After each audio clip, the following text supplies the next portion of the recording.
Assalamualaikum. Okay gang, so video kali ni aku nak review dekat apa set Ronnie Run 2. Yang ni yang nombor 3. Yang sebelum ni 1 dengan 2 aku dah review kan, Honda Civic dengan apa Skyline GTR tu. Okay, so hari ni aku nak review dekat apa Mad Mike Mazda RX-3 Wagon Remorque Cool. Lebih kurang macam tu lah. Okay, so yang ni set nombor 3. Dia premium juga ni, car culture. Macam biasa, kita tengok dulu dia punya card. Soft corner tak ada, aku review dekat sikit. Okay, cantik, soft corner cantik.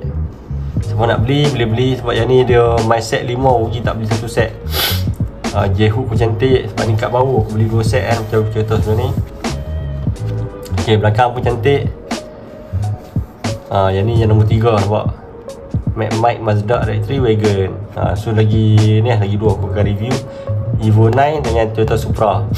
So ni dia punya ni sponsored work wheel. Patut lah sebab dia punya rim yang sebelum ni aku pernah review, rim ni apa works, KW M Pandem. Alright, so Honda ada, Toyota tire.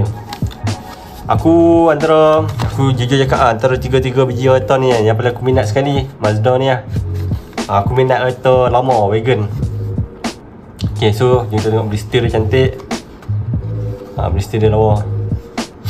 Okay, so kita tengok kereta dia. Daripada sisi tepi dia ni, sumpah memang lawa. Dia pakai white body nampak, white body, tayar donut.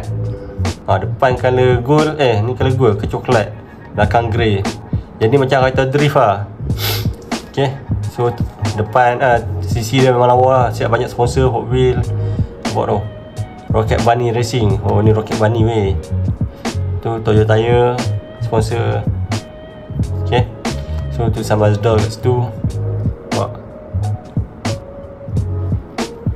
debu sikit lah. Okay, depan detail dia memang lawa nampak. Detail depan dia macam tu. Ada nombor plate, ada tulisan Toyota tire. Nampak punya apa bumper kan, Toyota tire. Warna atas pun ada sponsor Mad Mike, Mad Lab. Dengan dia punya apa wiper pun ada kat bawah detail wiper dah. Oh memang gila betul ni, nampak ada detail lagi hitam dekat dia punya apa lubang angin. Yang ni memang aja gila betul ya. Atas pula ada stiker dekat tu, cermin Mad Mike Con. Ni lawa bonet. Apa dia punya bumbung pun lawa, ada garis-garis tu. Detail belakang full cantik. Nampak tulisan Mad Lab, Toyota tire. Saya ada nombor plate Frosty.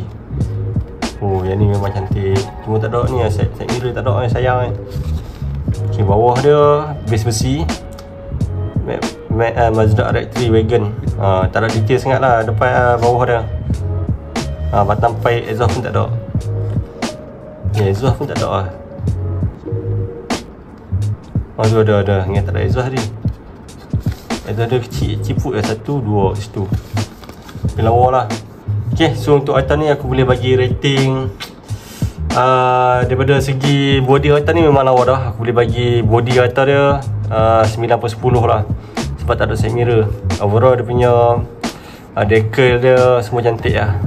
Lagipun gambar dia pun lawa, Ronnie Run ni, bapak smart. Okay, so siapa nak beli aku tak di Shopee kat bawah ni, apa boleh beli kat situ lah.